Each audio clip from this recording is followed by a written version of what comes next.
Bienvenue dans cette 24e vidéo.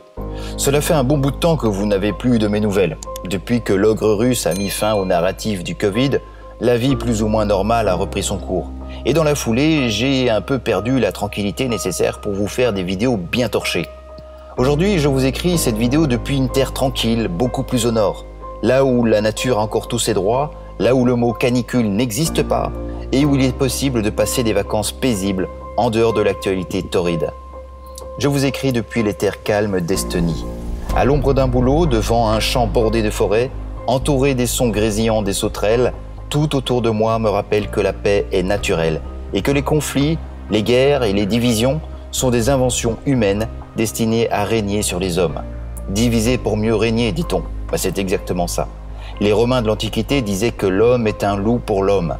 Au milieu du bruissement des feuilles agitées par un vent léger autour de moi, cette maxime latine « Homo homini lupus est » résonne comme une réalité aussi tangible que la paix qui découle de l'absence de prédateurs humains. Mais revenons à nos moutons. Depuis ma dernière vidéo et ce moment magique où le Vladou a décidé de s'asseoir sur les menaces occidentales, les grandes lignes du conflit mondial qui oppose les mondialistes et les patriotes n'ont pas vraiment changé. Et pour celles et ceux qui ne sont pas habitués à cette problématique, je rappelle que les mondialistes sont les promoteurs du grand mélange des nations, de l'idéologie LGBTQYZ plus moins fois divisé par 5, qui veut développer la perversion sexuelle des enfants dès les maternelles, le déracinement des populations vis-à-vis de leur histoire et de leur culture, l'abrutissement des peuples, la division et l'éclatement des familles, etc. Bref, on leur doit toute la décadence artificielle du monde occidental.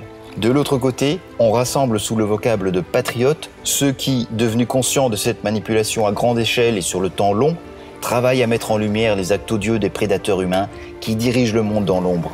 L'entreprise est audacieuse, la tâche est ardue, et c'est pourquoi elle nécessite de l'énergie et du temps. Dans le camp patriote, le Vladou fait le ménage en Ukraine et fédère autour de lui de grandes puissances non occidentales. Ce qu'on appelait abusivement la communauté internationale, entre guillemets, et qui rassemblait uniquement des pays occidentaux, va finir par devenir ridicule en regard de la puissante Russie qui est en train de s'allier avec la Chine, l'Inde, le Brésil et des pays d'Afrique. Alors que le monde occidental est en train de péricliter sous l'effet de sa bêtise et de son arrogance, d'autres, plus sérieux, sont en train de bâtir l'avenir.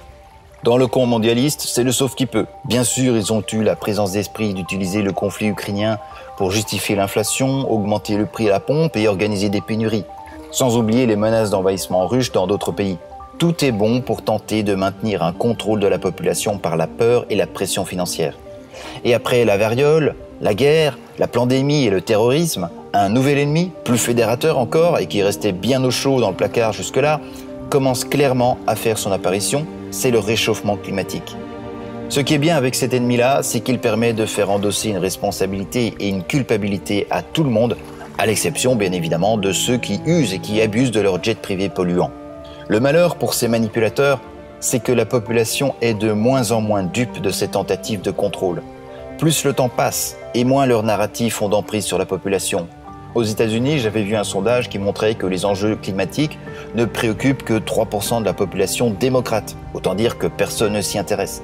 Ce levier de contrôle de la population ne semble pas y être très efficace, ce qui les obligera bien entendu à créer le narratif pour que cette préoccupation concerne tout le monde. Donc pour résumer la situation, une grande offensive antimondialiste est à l'œuvre et les tentatives mondialistes pour reprendre la situation en main ne fonctionnent pas vraiment. Leurs plans sont chamboulés, leur action néfaste autrefois si efficace est anticipée et mise en lumière. Bref, les choses bougent toujours dans le même sens, celui des patriotes, qui ont pris la main et n'ont pas l'intention de la relâcher. Alors bien sûr, c'est une raison supplémentaire pour eux, les grands resetteurs de mondialistes, de créer des conditions de vie de plus en plus en rupture avec celles que nous avons pu connaître jusqu'ici. Mais nous savons, vous savez sans doute que des pénuries plus graves allaient arriver.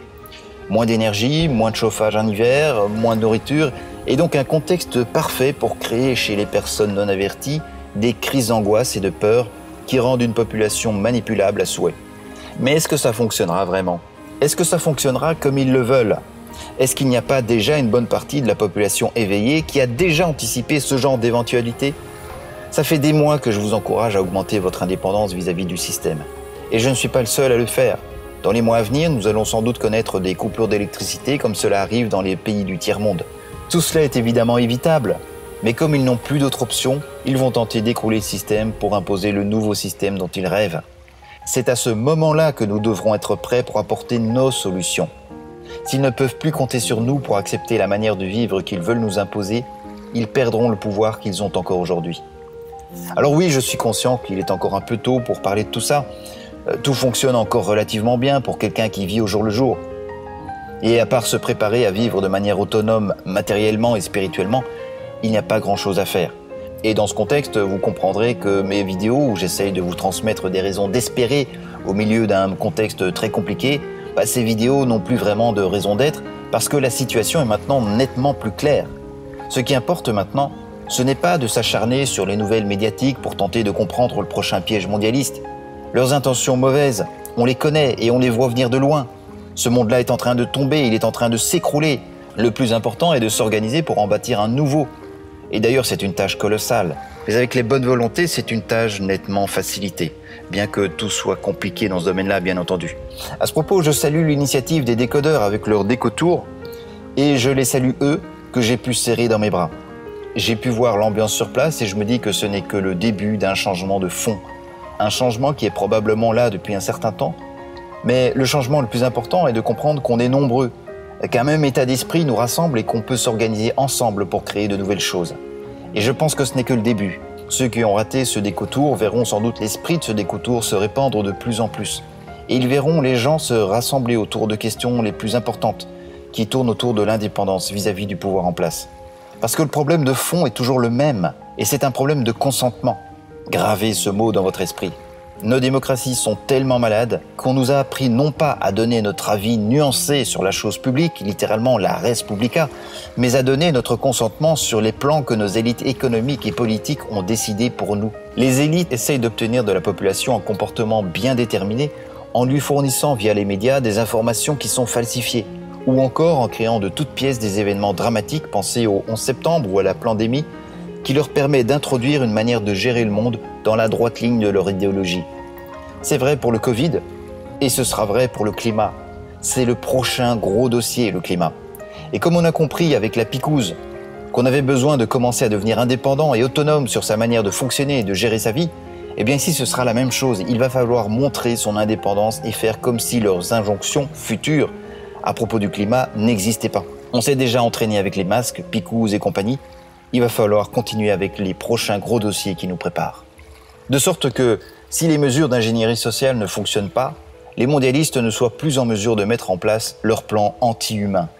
La meilleure défense que nous ayons, c'est de ne pas embarquer dans leur narratif et c'est de dénoncer auprès des connaissances que nous avons toute la rhétorique climatique qui est là juste pour créer du consentement parmi la population pour des mesures qui ne sont pas du tout justifiées en réalité et qui sont uniquement là pour une finalité bien précise et sombre sur laquelle ils n'insisteront jamais.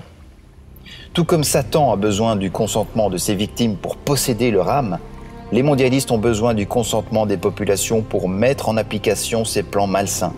Satan arrache le consentement de ses victimes en faisant miroiter des merveilles à ses victimes, sans parler des conséquences négatives de leur consentement, c'est-à-dire qu'en fait c'est de la tromperie. Ainsi en est-il aussi des mondialistes qui ont l'art d'extorquer le consentement des populations en faisant croire que leurs solutions sont les seules efficaces contre les problèmes qu'ils créent eux-mêmes, les mondialistes, ce qui est loin d'être vrai. Par exemple, la picouse est le seul remède mondialiste qui a été présenté comme efficace contre le virus, mais ce n'est ni efficace, ni sans danger, ni surtout le seul remède.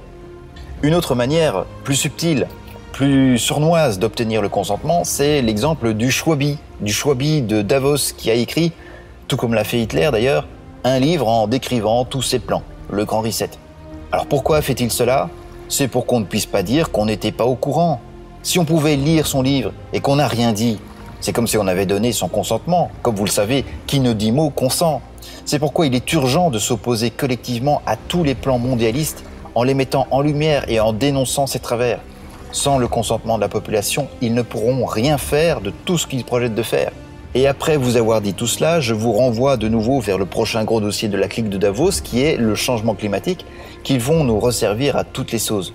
Tenez-vous sur vos gardes, un homme averti en vaut deux. Alors voilà pour le gros des informations que je voulais vous transmettre dans cette vidéo. Pour le reste, ceux qui suivent le canal Telegram de Ferry Velours Vous savez que le Géant Rouge a cru bon de censurer une de mes toutes premières vidéos qui parlait au début 2021 de la Sainte Picouse universelle et qui évidemment cadrait très mal avec le discours officiel. Cette censure pure et simple qui, comme le disait l'un d'entre vous, est aussi une belle médaille dans ce combat en faveur de la vérité, montre à quel point le sujet de la picouse redevient tendu. Nous entrons dans une période où, hélas, les victimes collatérales du dogme de la piqûre nous rappellent une réalité très sombre. Et cette réalité, c'est que les effets secondaires vont en faire souffrir encore beaucoup et en supprimer encore pas mal. La première vague des victimes de l'injection avait lieu dans la semaine ou dans les 10 jours qui suivaient la pic-pic. Dans la littérature scientifique, on parle d'une autre vague d'effets secondaires, plus ou moins 18 mois après l'injection. On entre dans cette période, on y est déjà, et ce ne sera pas beau sans doute. Donc oui, censurer ceux qui en parlaient il y a 1 an et demi, c'est à peu près compréhensible dans le monde fou dans lequel on vit. Quoi qu'il en soit, ces tensions parmi les loups qui veulent contrôler le monde à coups de censure, de mensonges et d'actes sous faux drapeau ne viennent que confirmer leur chute irrémédiable qui s'amplifie à mesure que le monde se réveille. Pas seulement en Europe, mais aussi et surtout aux États-Unis. L'été fut chaud, mais cet automne sera aussi très rempli. Gardez la foi en un monde meilleur, développez des relations saines et bienveillantes avec les personnes que vous côtoyez, et surtout on reste groupé, on garde le focus sur son indépendance par rapport au système, et on serre les fesses. Haut les cœurs, et à bientôt.